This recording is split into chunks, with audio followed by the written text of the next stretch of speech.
Yeah. Okay. So today, as part of the 8th KTS session, Arsh and I are going to be talking about CNNs and computer vision. Okay, so now coming to CNNs. Why do you think we need CNNs? First of all, it preserves spatial hierarchies. So CNNs keep the 2D structure of the image, the height and the width and the channel. Also, flattening an image would destroy the spatial information. That's why CNNs are better than flattened neural networks.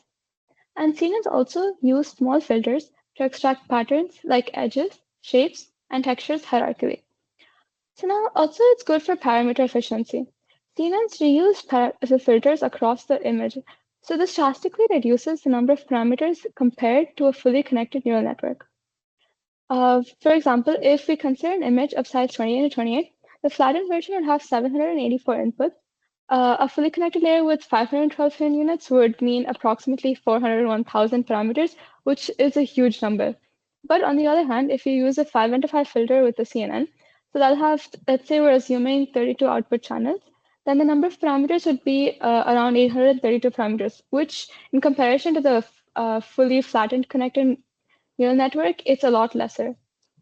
So for example, let's take the 6 into 6 image. It has 36 nodes, and each input node will be connected to each node of the hidden layer. And if we assume a hidden layer of 256 nodes, that means we'll need approximately 9,500 parameters. But on the other hand, if we use a convolution layer, assuming 8 output channels, the number of parameters required is just 80. A few other reasons why CNNs are preferred is one has translation invariance. So through convolution and pooling, CNNs can recognize patterns regardless of the position. Flattened neural networks don't generalize well to shifted or slightly transformed inputs. Also, CNNs are better for better generalization. So since CNNs focus on local patterns, they generalize better with a few training examples. But FNNs tend to overfit unless they're heavily regularized and trained on huge datasets. So for example, these two images, they represent the same thing, but they're translated. So CNNs would give you the same output for both of them, but uh, flattened neural networks may not do so. Let's come to a few important terms when we're talking about CNNs. First, convolution. What is a convolution? So the convolution operation basically involves a kernel or a filter that slides over the input data, performing element-wise multiplications and summing the results to produce a feature map. Now, what is stride? Stride is basically defined as the step size with which the kernel moves. For example, stride of 1 makes the kernel slide by one row or column at a time, and stride of 2 moves the kernel by two rows or columns at a time. So now what's a kernel? A kernel is a small 2D matrix whose contents are based upon the operations we perform. So now the elements of the kernel or the filter are basically learned while training the CNN. So now talk about convolution of 3D inputs. So basically, generally the kernel that is used for convolution is of the same depth as that of the input image. For example, an RGB input image, the filter taken will be of depth 3 since the input image is of depth 3. These are a few examples of a few kernels. So if you want this is called the original kernel. This is the Gaussian blur. This is sharpening, and this is for edge detection. And these are a few images upon which some kernel operations have been applied. So let's say this is the original image. With Gaussian blur, you get this. If you're sharpening, you can see how the image has become sharpened. Over here, you can see only the edges of the image have been detected. This is black and white, Gaussian noise, inverted, and in contrast. Now, this is how let's talk about how a kernel would move. So a kernel moves depending on the stride size. So basically, you have over here the kernel size is 3 into 3, and this would move depending on how the stride size is. So if the stride size is 1, the kernel would move accordingly by one row or one column. But if the stride size is 2, it moved by two columns. So like if this was the initial matrix, then this would be the second one. Now let's talk about what padding is. So padding is a technique that is used to preserve the spatial dimensions of the input image after convolution operations on a feature map. So basically what it does is it involves adding extra pixels around the border of the input feature map before convolution. There are two main types of padding, valid padding and same padding. What happens in valid padding? So in this method, basically you're not doing any form of padding. So the output feature map would be smaller than the input one. And this is useful when we want to reduce the spatial dimension of the feature maps. Now, what is same padding? In same padding, it's basically that we want the final feature map, the output feature map, to be of the same size as the input feature map. So we add the corresponding number of zeros of paddings around that image. So how is padding useful? Padding is useful because it can help in reducing the loss of information at the borders of the input feature map, and can also help improve the performance of the model. Now, this is an example of how padding with one layer of zeros works. Now, okay, let's talk about, this is an example of one convolutional operation. So let's say this is the input matrix, this is the kernel. So we do element-wise multiplication with this blue matrix and this kernel to give you negative 45. So if you get 45 into 0 plus 12 into negative 1 and so on, you get the result to be negative 45. So now let's talk about what the components of a CNN are. You have 5 main components of a CNN. You have the convolutional layer, the activation layer, pooling, flattening, and the fully connected layer. Coming to the convolutional layer. So a convolutional layer is a type of neural network layer that applies a convolution operation to the input image. Now, what was the convolution operation? As we've discussed before, it basically involves a filter or a kernel that slides over the input data, performing element-wise multiplications and summing the results to produce a feature map. So this process allows the network to detect patterns such as edges, textures, and shapes in the input image. So what's the process in a convolution layer? So first the kernel is applied and then you add the bias. So for example, in this case, let's take the first 3 into 3 matrix over here. So you do element-wise multiplication with this 3 into 3 matrix with this kernel. So we get the sum to be 3. And the bias is negative 2, so you get 3 minus 2 to give you 1. Similarly, we can move on. Over here, the stride is 1 and the padding is 0. So now after we perform a convolution operation, how do we determine what the dimension of the output image would be? So let's say we have an n into n image that has to be convoluted with some f into f filter, and we're assuming there's a padding border of p pixels and a stride s. Then the dimension of the output image would be output size would equal input size plus 2 into padding minus kernel size by stride. You take the integer division of this plus 1. So for example, in this case, you have 6, input size is 6, padding is 0, kernel is 3, and stride is 1. So you have 6 minus 3 divided by 1, which gives you 3, plus 1, 4. So as you can see, the output matrix is also 4. Now let's talk about what an activation layer is. So activation functions decide whether a neuron should be activated or not by calculating the weighted sum of inputs and adding a bias term. So this helps the model make complex decisions and predictions by introducing nonlinearities to the output of each neuron.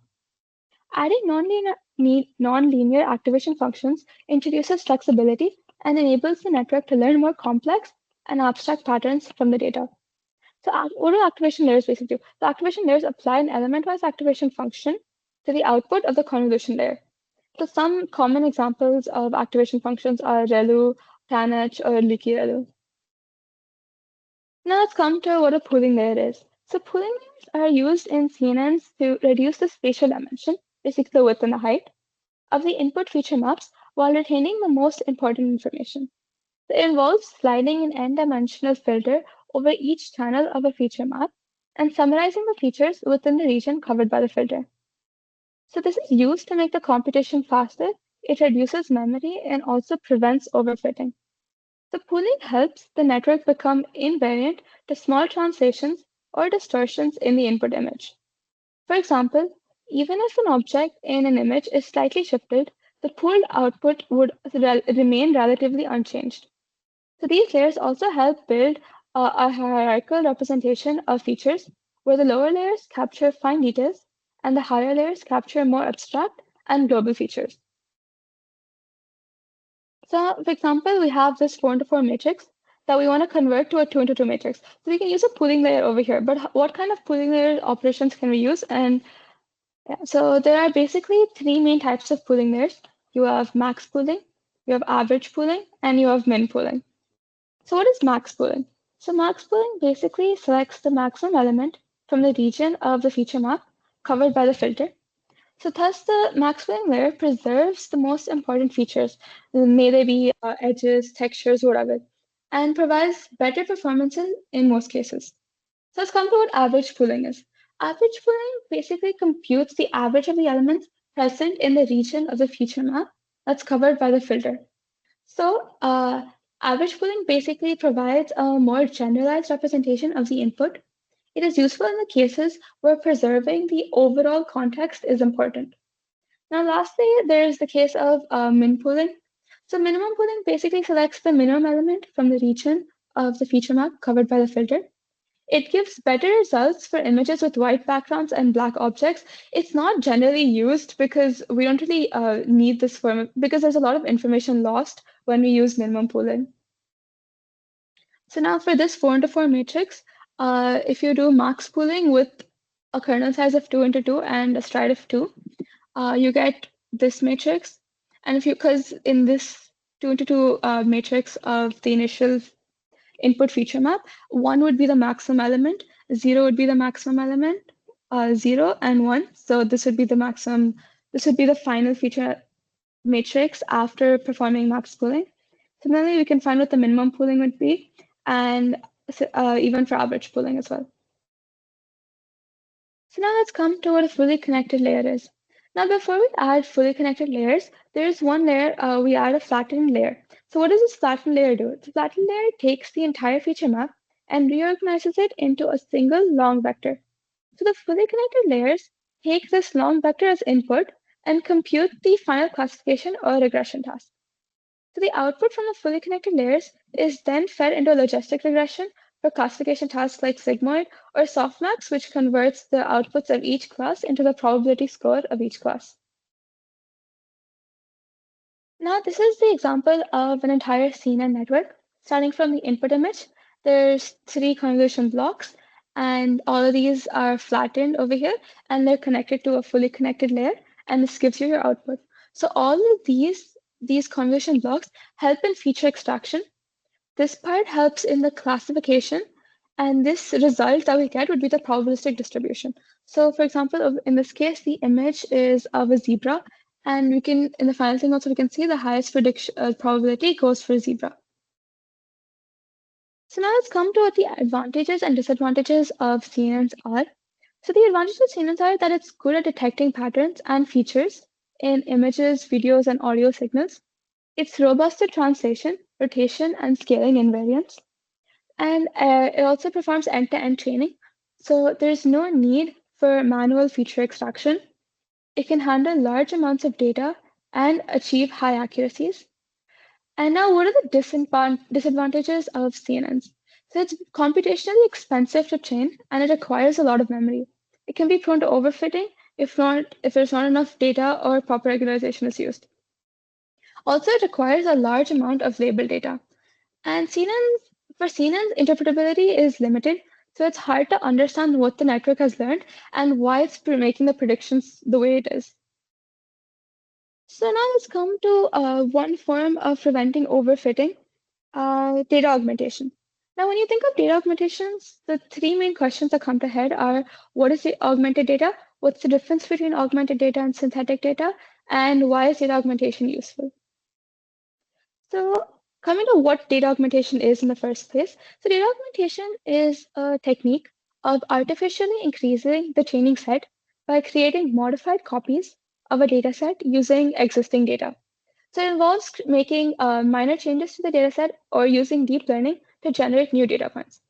So the main difference between augmented and synthetic data is augmented data refers to a modified version of the data, whereas synthetic data refers to an artificially generated data.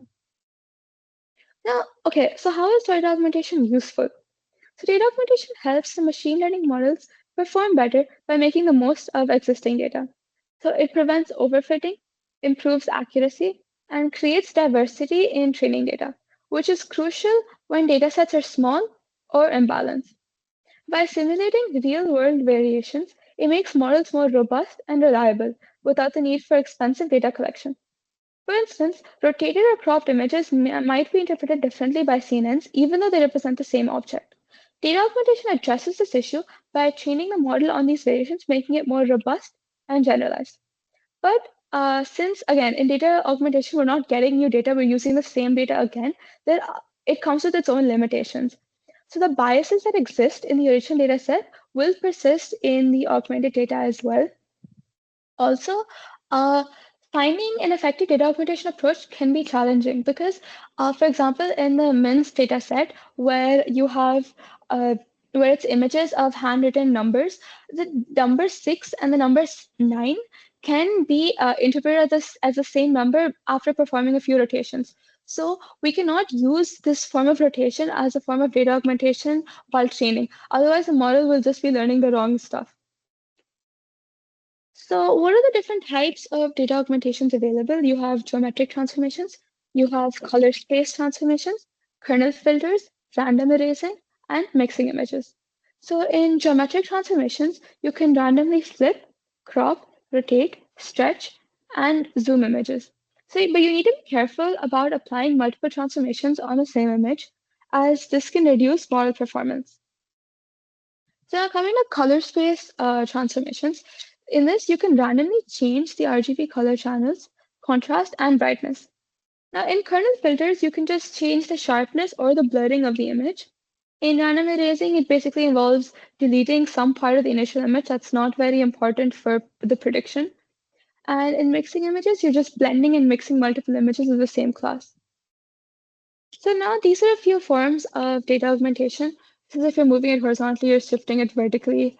Uh, You're adding a few rotations, you're blurring the image, you're grayscaling it, you're brightening it, you're cropping, and so on. Okay, so now coming to what VGG19 is. I'll just introduce VGG19 and Arsh will go into detail about its architecture and everything. So now VGG stands for Visual Geometry Group, which belongs to the Oxford University. So the aim of the VGG models was to understand how the depth of the CNN models affect the accuracy when it comes to the tasks like image classification and image recognition. Now, what are the achievements of VGG19? Why is it important to learn the architecture of this? So VGG19 was one of the top performers in the ImageNet large-scale competition, and it won the Visual Recognition Challenge of 2014 with an error of 7.3%. It had a better performance and accuracy than the former shallower models, and VGG19's pre-trained weights on ImageNet have been widely used for transfer learning. Due to the high performance and wide range of applications in various domains like medical, image analysis, and facial recognition, VGG19 was also set as a benchmark for the upcoming CNN architectures and design. Now let's come to code implementation.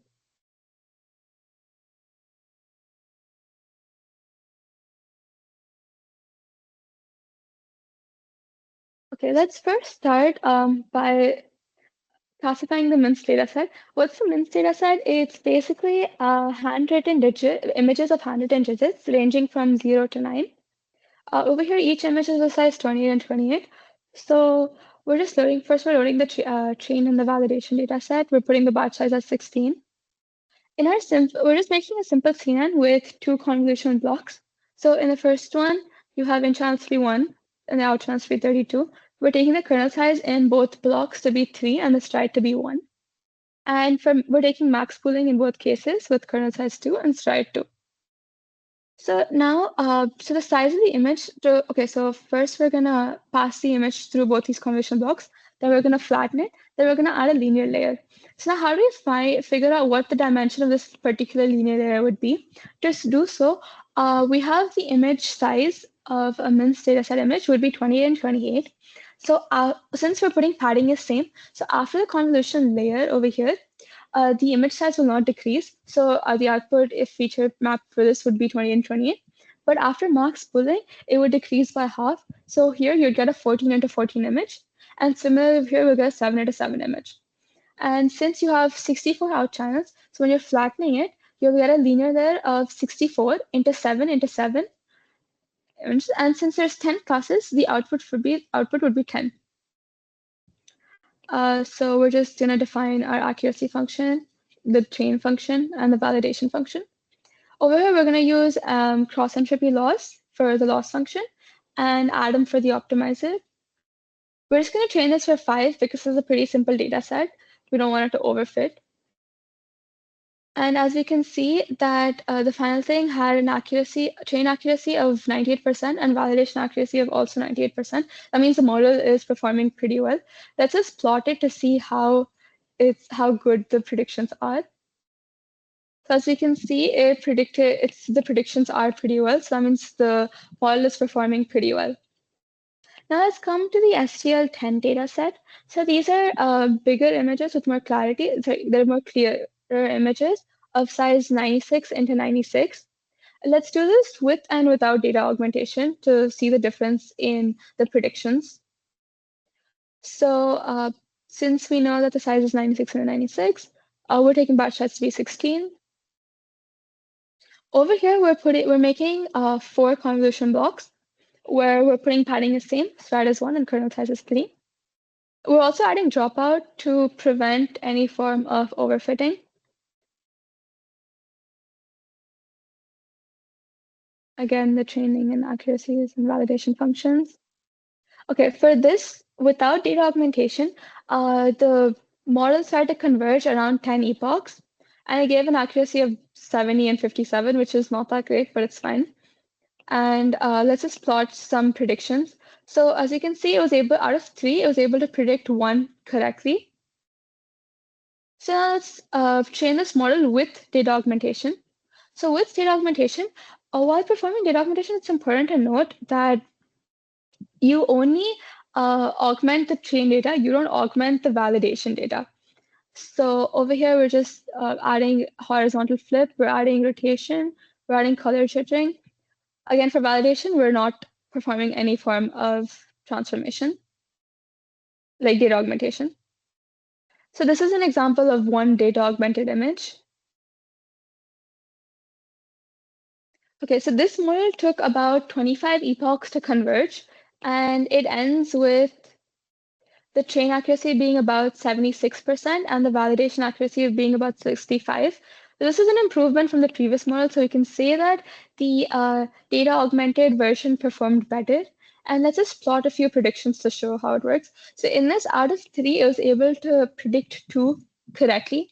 So this means that the predictions, this means that data augmentation actually helps the model predict better and generalize better. Okay, yeah, I'm done.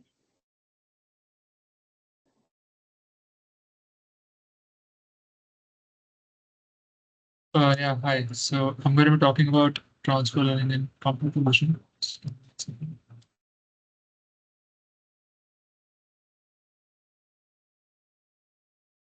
Is my screen visible? Yeah. Okay, then I guess I'll start. So what exactly is transfer learning and why do we need it? So transfer learning is an ML technique where a model which is developed for one particular task is reused as a starting point for another particular different but related to the task that it was trained on. So what you do is you train a model on a very large corpus initially, and then you use the weights of that model, which is trained on a big data set. And you basically take those weights and then you fine tune it to your need, your task, your particular task that you're tackling. So by using the learn features from the first task as a starting point, the model can learn quickly and effectively on the second task. This is basically knowledge transfer or transfer learning. So why do we use transfer learning? So first reason is save time and resources. You don't want to train every model from scratch every time. That's going to take a lot of time and a lot of compute if you train it on a huge corpus. So transfer learning can help you save time and resources by starting with a model that has already been trained on a large corpus or a data set. It also improves model performance. So transfer learning can help you improve the performance by transferring the knowledge that the pre-trained model has learned, and then you can fine tune it using the label data that you have. And if you have limited data, if your data set is small, then transfer learning can be used to solve problems with limited data by transferring the knowledge of the bigger model that has learned about the features of this data. And this can be done by using feature extraction or fine tuning. So how does transfer learning actually work? So you take a model, you pre-train it on a certain task using a very large data set. And then in that model, you find layers which captures features which are relevant to the task that you are tackling. So how do we capture those layers? We're going to talk about that in a bit. After that, you freeze those relevant layers, which are capturing those features that you really want. And then on the unfreeze layers, you fine tune those weights and biases using the new dataset that you have, a smaller dataset maybe. So the idea of this whole process is to preserve the knowledge from the pre-training while enabling the model to modify its parameters to better suit the demands of the new task at hand. All right, so how do we decide which layers to freeze? We can freeze all the initial layers, we can freeze some layers in between, and not freeze like any layers or some. It's like kind of random. We don't know how to like know which layers we need to freeze for the best results. So a general rule of thumb is that lower layers, early layers, they learn generic features like edges, textures, shapes, or in the context of natural language processing, they learn grammar or spellings or stuff like that. And higher layers or later layers, more deeper layers in the model, they learn task-specific features like faces, classes, objects, or semantic relationships and stuff like that. So this has been proved. And so if you have a small data set and your task is relatively related to what the model was initially trained on, you can freeze all the convolution layers or freeze almost all the convolution layers except the last few layers. And you can only train the fully connected layers on the classifier or the classifier head using the small data set that you have.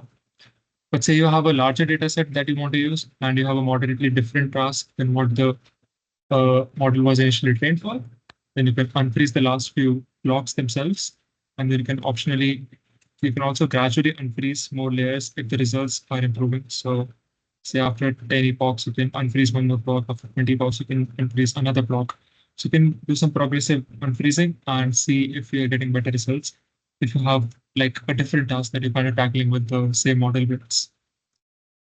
All right, so the stacking of layers really increase model performance. So as Sahiti also mentioned that VGG showed that the deeper you go in a model, the more layers you put together, the model increase. That's what VGG kind of showed. But does it really happen? If I put a VGG 100, will it actually be like the best computer vision model ever? Well, not really, because I think all of us are familiar with the vanishing or the exploding gradient problem. A very famous activation function you can see is the sigma function. On the left, you can see the graph, and the derivative of the sigma function. So the higher the value of the sigma function, it starts to saturate, or the lower, and the derivative starts to go to zero. So when you are calculating the derivative of the weight of the first layer with respect to the loss function that is after the 26th layer, you basically lose the value because you're multiplying chains and chains and chains of derivatives. And if it is going to zero, then there is basically no learning happening at all in your model. So as you can see on the right, this is the graph of training error percentage versus iterations for two different models, one with 20 layers and one with 56 layers. So the 56 layer model is performing significantly worse than the 20 layer model because it just stops learning after a point. You can see here they were like kind of similar at some point, but then after a while it just stopped learning. So vanishing exploding gradient problem when the network being trained is a little too deep. The gradients from where the cost function is calculated easily shrink to zero after several applications of the chain rule. And due to this, the weights don't get updated and therefore no learning takes place. So this is the huge problem. And how have researchers tackled it? We're going to see now. So let's move on to computer vision. So how does a computer see? How does a computer process images? And we're going to discuss a lot of models today about like the developments in computer vision. So this is basically the timeline of computer vision. So these are the breakthrough models. So in 2014, VGGNet came out and it introduced very deep CNNs and it had a very simple architecture. It used simple stacks of 3 into 3 convolution layers and it showed that depth improved performance, but only to a certain extent. After that, we had ResNet, which introduced residual connections or skip connections, which enabled us to train ultra deep networks. And that went up to 152 layers without any problem of vanishing gradients. That is a very interesting thing, and we're going to discuss that in detail as well.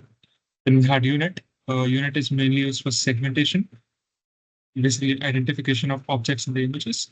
and it is a symmetric encoder-decoder CNN, and it also has skip connections, and it was originally designed for biomedical image segmentation. Then we have a vision transformer, and the vision transformer basically applies the transformer architecture to image patches. So we totally move away from CNNs and we use the transformer architecture from NLP in computer vision, and we'll see how that goes. So let's start with VGGNet. VGG stands for Visual Geometry Group, and it was developed by researchers at Oxford. And the aim of this model was to understand the depth of CNN, how it affects the model performance and its accuracy on classification or recognition tasks. Here you can see the architecture of VGG. So it basically has convolution layers. It performs 3 into 3 convolutions over 2 layers. It does a pooling.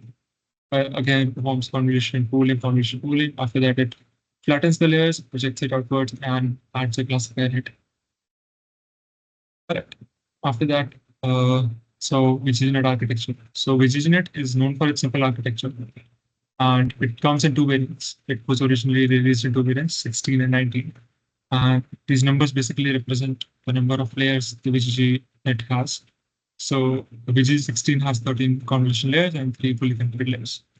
So VGG showed that accuracy increased with time, but only to a certain extent. After a while, the loss kind of started increasing. And VGG, one more loss about VGG is that it has more than 138 million parameters, which is a huge number for a computer vision model, because an image is usually a lot of pixels, and then we pass it such a high amount of parameters, it basically takes up a lot of compute. So it is not very efficient. But the thing is that VGG19's pre-trained weights were used on ImageNet and were widely used for transfer learning as well. Okay, so let's move on to the very breakthrough model called ResNet. And it was introduced by Microsoft Research, and it solved the vanishing gradient problem with skip connections. It enabled the training of very deep networks up to 152 layers. And the key idea of this whole model was that you learn the residuals, not the entire mappings. And we're gonna see what that actually means. So you can see these arrows. These basically indicate skip connections, and we can see what they actually mean. So the architecture is something like this. So ResNet stands for residual networks, and that is what is known for residual connection. A residual block in ResNet consists of 2 or more convolution layers, and then after that you add a skip connection directly from the input. You basically add the input to the mapping learned by the convolution layers. So you might be thinking, why do we need skip connections, and what is the motivation behind these skip connections? So let's find out. So skip connections in ResNet bypass the convolution layers in the residual block and connect the input directly to the output of the residual block. So they don't interact with anything. They're just a simple identity mapping. They just added to the mapping learned by these convolution layers. And this helps in solving the vanishing gradient problem. And it also ensures that a higher layer will perform at least as good as the input layer, and not worse, as in the case of deep sequence. All right, so this is the math behind skip connections. So neural networks tend to struggle to train deep models because of the problem that we just discussed. So what ResNet says is that instead of the mapping h of x, which is like basically what the model is trying to learn. So I have a lot of convolution layers. Instead of trying to learn the direct mapping from x to h of x, you learn f of x, which is h of x minus x. You learn the residual mapping. You learn what is left. And so the output mapping that you're actually trying to learn is f of x plus x. And that is the motivation behind the residual connections. So what these layers are trying to learn is this f of x mapping. And f of x plus x will give us the output mapping, which is the h of x. So their argument is that instead of learning the mapping all at once, you learn the mapping that is left, the residual mapping. And f of x is the function that is actually learned by the residual block in ResNet. So the intuition is that what needs to be added to the input to get the output, and that is the residual function f of x. And one more important thing is that it solves the vanishing gradient problem. And how does it do that? Basically, take a derivative of h of x with respect to this variable. You can see that this will become identity matrix. And if it's an identity matrix, it doesn't matter if this is 0. If this is 0, then sure, it's fine. And if this is identity matrix, it will basically gives it a direct path for the gradients to flow back. So and it bypasses the vanishing effect of deep chains of small derivatives. So you keep multiplying derivatives after derivatives, and even if this part goes to zero, this is still there with the identity matrix, which will provide a path for the gradients to flow. And this keeps gradients alive and healthy even in very deep networks. It enables models like ResNet 152 to train effectively, which would otherwise be pretty much impossible. And these are some achievements of ResNet. ResNet 152 was the top performer in the ILS VRC 2015 competition, with almost half the error rate of what VGG had last year. And it demonstrated that, yes, it is very possible to train deep networks. And ResNet's pre-trained models on ImageNet are still widely used for transfer learning. And there was also one more idea of a bottleneck residual block, which optimized computational efficiency and reduced the number of parameters while maintaining performance. Right. Next is unit. Before that, I'll stop for doubts. If there are any doubts till now, please ask.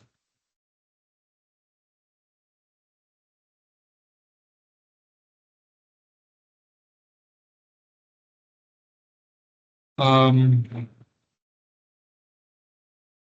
okay, I'll take that as a no. So, okay, let's move on to unit then. So, unit was initially designed for biomedical image segmentation, and it is a fully convolutional, symmetric encoder-decoder kind of model. And it introduced skip connections between encoder and decoder. These gray lines you can see are skip connections, and it outputs a pixel-wise pass. So the point of this whole model is to segment parts of the images so you can identify. So this blotch you see is identified here with the segmentation mask. So that is basically the point of the unit model. And this is the architecture of the unit model. We have convolution layers with the ReLU activation function. We have 2 into 2 max pooling, so your dimensions get reduced. And then you keep doing this until you reach a bottleneck layer. After you reach the bottleneck layer, you do a transpose convolution. So transpose convolution is basically a reverse of convolution. So instead of basically moving over the image, you take each pixel of the image, and then you have the whole kernel matrix. You multiply that pixel value with each value of the kernel matrix, and then you store it as a part of an image, a patch of an image. Say you have um, 4 pixels in your image, and your kernel is 4 into 4. So each pixel will get multiplied by that 4 into 4 image, and that will give you a 16 into 16 image as an output. So this is basically the decoding part. You keep upscaling it in a way. You do a transpose convolution, then you do convolutions with ReLU, transpose convolution, convolutions with ReLU. So you upscale the model, and then you basically get this segmentation mask as the output. The 1-into-1 convolution, segment convolution, is used to basically get zeros and one and figure out which part of the image is part of the blotch and which is not part of the blotch. So the white part is the blotch and the black part is not the blotch. And these skip connections are useful to learn basically the data from the encoding part of the model. So naturally, when you compress the big image into a very, very small bottleneck, you tend to lose some data. And that data, then that loss of data is compensated by these skip connections, which provide, basically you add the output of the final layer after ReLU, and basically these provide like the information from the encoding part to properly upscale the bottleneck image to get the proper segmentations. Right. So the architecture is that the encoder network consists of a series of convolution layers and followed by max pooling layers. And this is also called the contraction path because the downsampling of the image takes place here. The bridge connects the encoder network and the decoder network, and it consists of a series of convolution followed by ReLU activation layers. The decoder network is also known as the expansion path because of the upsampling that takes place here. And the feature maps obtained in the contraction path is cropped and concatenated with the upsampled feature map in the expansion path. So here, these feature maps are concatenated with the upsampled feature maps so that the model can learn from the encoding features as well. With the help of subdimensions, yeah. Okay, so that was it for unit. Now let's see a technique which is used in industry-grade computer vision models. It is a very unique technique, and it is vision transformers. So we are moving away from CNNs here. We completely did CNNs, and we basically apply the transformer architecture from NLP to image data. And we avoid convolution entirely. Instead, images are processed as a sequence of patches. Basically, you divide the image into some sections, you flatten it, and then you basically pass it in the transformer model as like a token in the way. Now, this model was first introduced in the paper, and images worth 16 to 16 words, which was published by researchers at Google. And you can see when you take the model, sorry, you take the image, you divide it, you basically have these small segmented images. You linearly project the flattened passes. So you flatten those images into a d-dimensional vector, and then you project it to the hidden dimension, and then you apply the transformer architecture on this uh, flattened images. So you take an input image, say 224 into 224 into 3 channels, and then you divide it into patches of say 60 into 60. So each patch is flattened into a vector, say a 768 dimensional vector, and then each patch is passed through a linear layer, and it is up projected to the hidden dimension, which is 1024. So now you have a sequence of 196 images. So it is basically like a sentence. So you have the sequence length, the token hidden dimensions, and you are passing it into a transformer model. So it's kind of like a sentence only. So, but the one thing is that transformers are order agnostic. Like the first and the end token don't really have a relationship. So we need to add learnable positional embeddings because in an image, these the nearness or the furtherness of pixels are really, really important. That is very crucial to how a model learns. And it is necessary to add learnable positional embeddings to retain spatial information because when you're training a model on computer vision, spatial information is very crucial. So the sequence, which is sparse embeddings plus position, is then passed through a standard transformer encoder, which is multi-head self-attention, and then MLP blocks. And then you can also optionally prepare a CLS token, which is a classified token. And you can use, which basically encapsulates the summary of all the other tokens, which encapsulates all the other like summary of all the information that is compressed into these 196 embeddings. And you can use this token embedding to um, train like the classification head to for your task, whatever your task is. And yeah, so what are the pros and cons of vision transformers? So pros are that vision transformers are really good at global context modeling because self-attention basically looks across the entire image. And you do query.key, you basically get the importance of each token with itself and with every other token. And vision transformers also scale better with data and compute. The more data you have, the better vision transformers perform. Vision transformers usually do not perform good on smaller data sets. And you can also draw attention maps in like in a transformer model in general to say which part of the image the attention head is paying attention to. So it is good for interpretation as well. And the cons, the main cons of vision transformers is that they need a lot of data to generalize well. They do not generalize well on smaller data sets because, well, they don't have the locality bias that CNNs have. When you do a kernel, when you run a kernel on an image, it basically captures the essence of locality in it, but there is nothing like that in a transformer. There is no such architecture involved in it. So there is no inductive bias for locality. So for it to generalize, it needs to train on a lot of images. GFT 300 million is a 300 million images dataset, which is a private dataset owned by Google. And what it basically means is that you need about 300 million dataset scale to like make your vision transformer generalize, which is a lot. And it trains slower than CNNs on smaller datasets, and it does not perform as well as CNNs on smaller datasets. So yeah, that is the pros and cons of vision transformers, and that is all about what I have to say. So before I move on to the code implementation, if anyone has any doubts, please go forward and ask.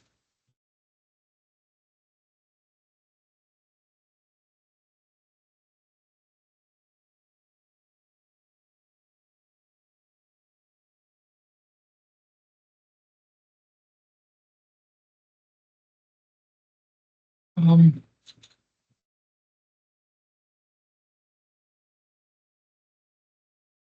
then I guess we will move to the implementation. Right. So yeah, first you install everything. And so this is the dataset that I'm going to be using for this demonstration, which is STL10. That's why we also used. Training data set size is 5,000, but I'm not going to use all the 5,000 images. So what you do is first is you load the dataset and you normalize. When you're loading it, you have to normalize the data so that one feature does not dominate over any other. So I'm just using this code block to visualize the images that we have. And this function is basically to abnormalize for visualization. Yeah, so these are some of the classes that we have. Deer, monkey, bat, cat, bird, ant, etc. So the first example is transfer learn. So we're going to use using ResNet for this. So we load uh, ResNet 18 and we use the default weights for this. We take all the get the number of input features from final. This is basically debugging step.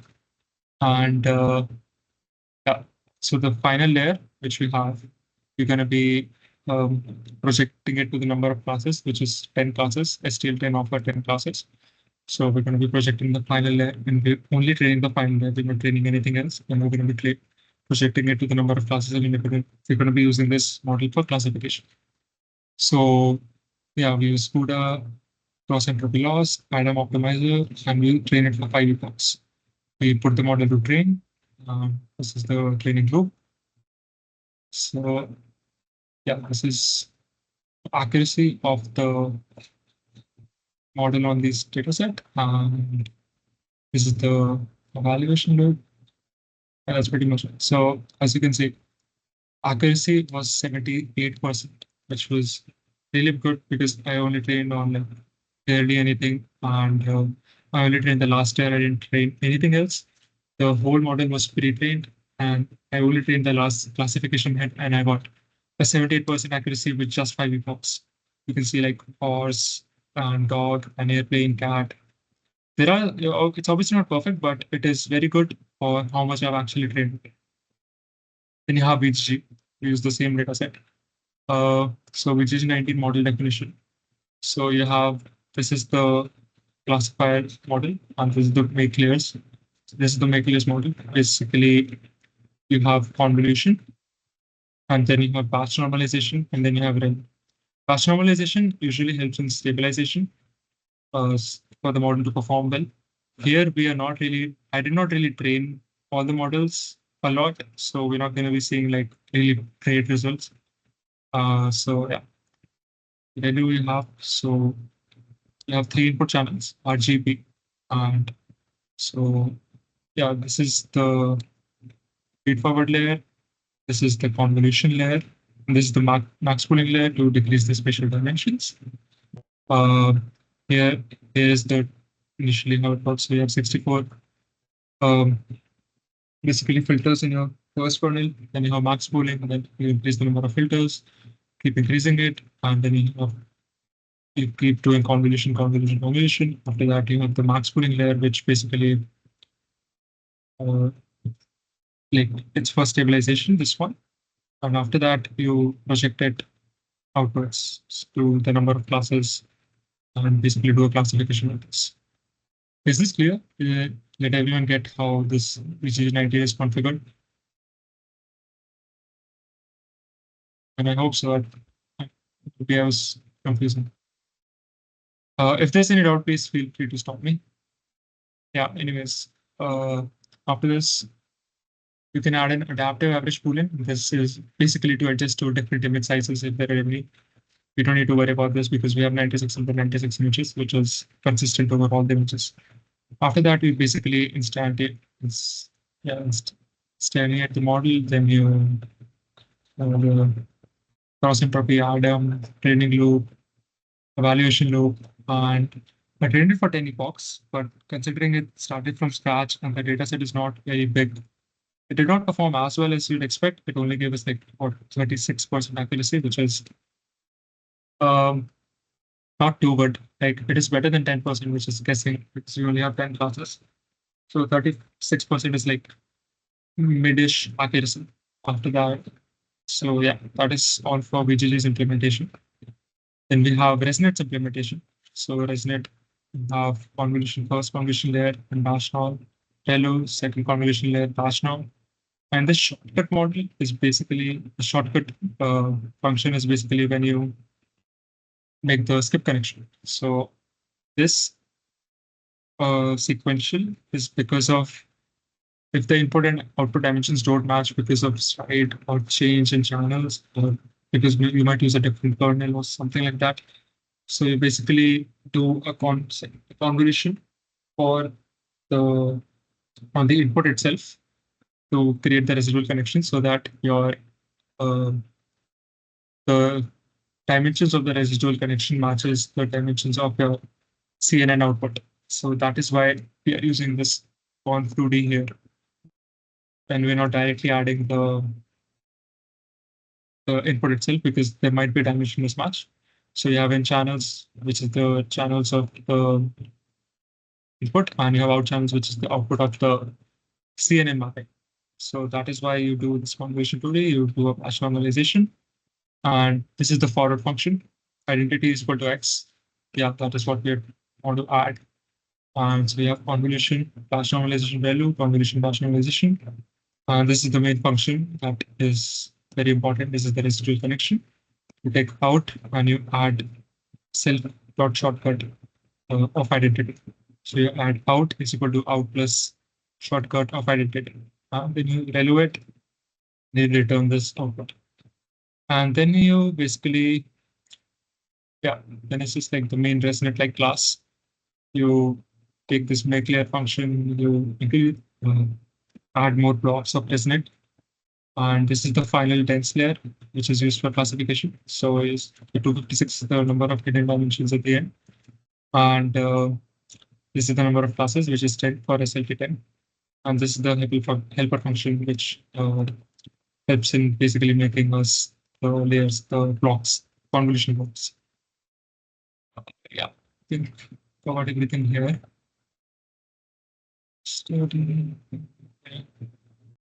This is the forward function, which is basically the same. This is residual block forward function. And then you instantiate the model again. Cross entropy, Adam, you set it to train. I trained it for 5 epochs. And yeah, this is the evaluation code. This is the details of the model. You can print the details of the model. So you can see everything, kernel size, stride, padding, evaluation.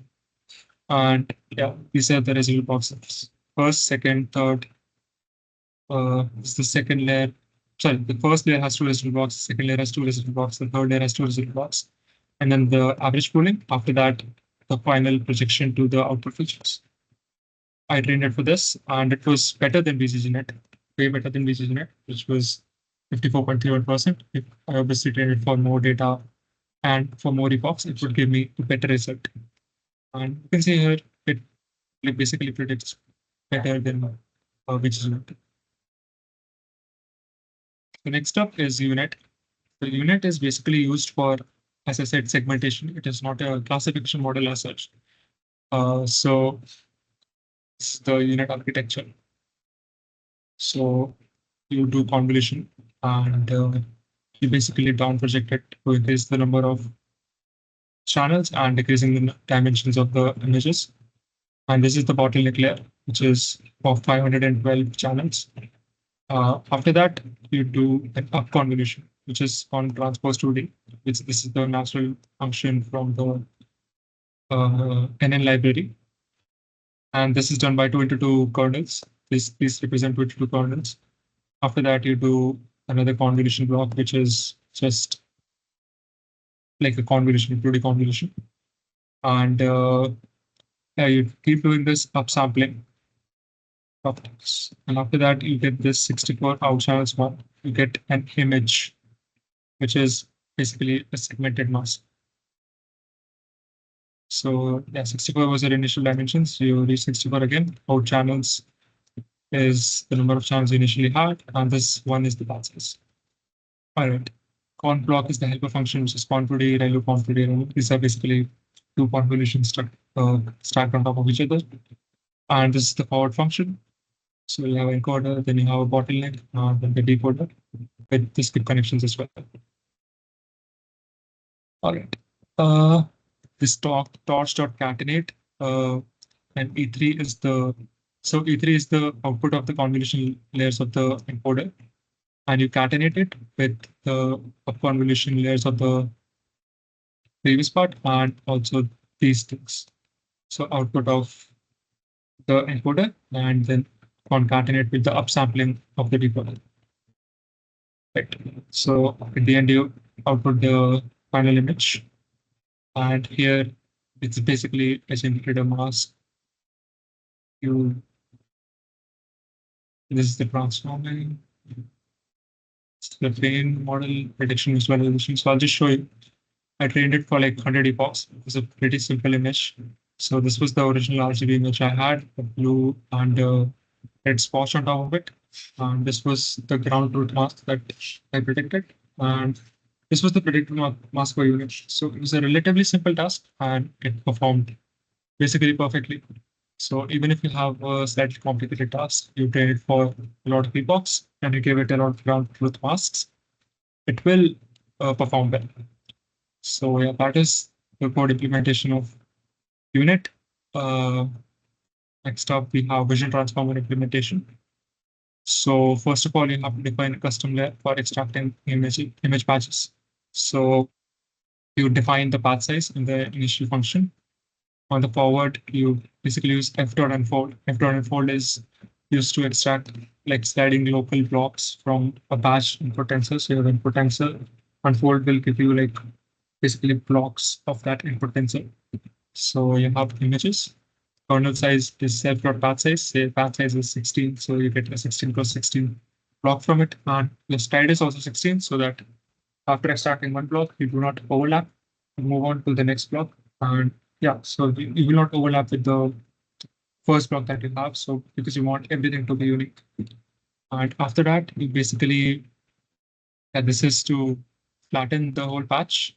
And you transpose it to get path size, number of patches into flattened path size, which is very analogous to path size into sequence length, embedding dimensions, which is very common in NLP and transformer structures. So this is basically a transformer structure, but for images. And then you have past embeddings. This is just a projection from basically the token embedding or the embedding dimensions to the embedding to the dimensions of the model, to the model dimensions.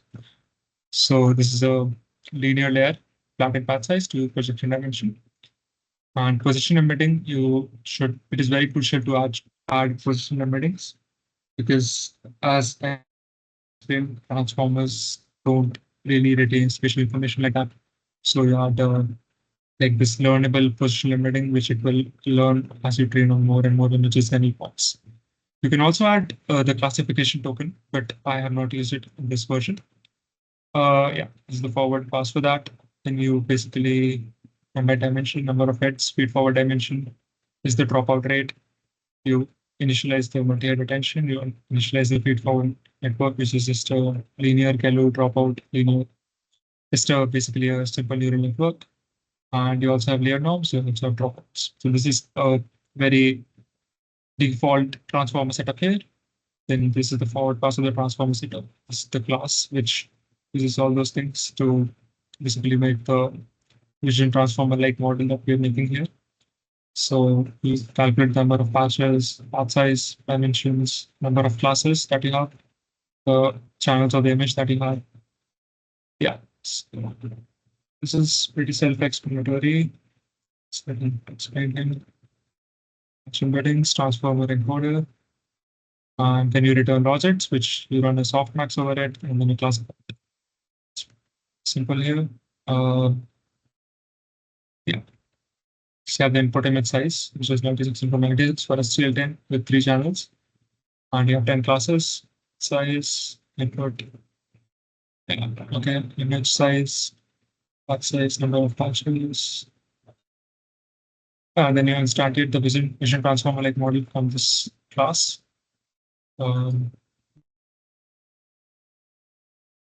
Training loop, and then the evaluation loop. So I'll just show it to you. Yeah, so image size is 96 into 96. We have 16 to 16 part size. So the number of parts that you get is 36. And what we get as accuracy is 41.34%, which is decent. It is bad as compared to ResNet. But as I explained before, that vision transformers perform well only when you have a large corpus of data. And we're training it from scratch here only on like, I don't know, very, very less images. So yeah, only on 5,000 images, it's not going to perform very well. So it performed like fairly well. And yeah, that's it for the code implementation. I don't have anything else to say. If there were any doubts in the code implementation or in the slides, please feel free to ask now.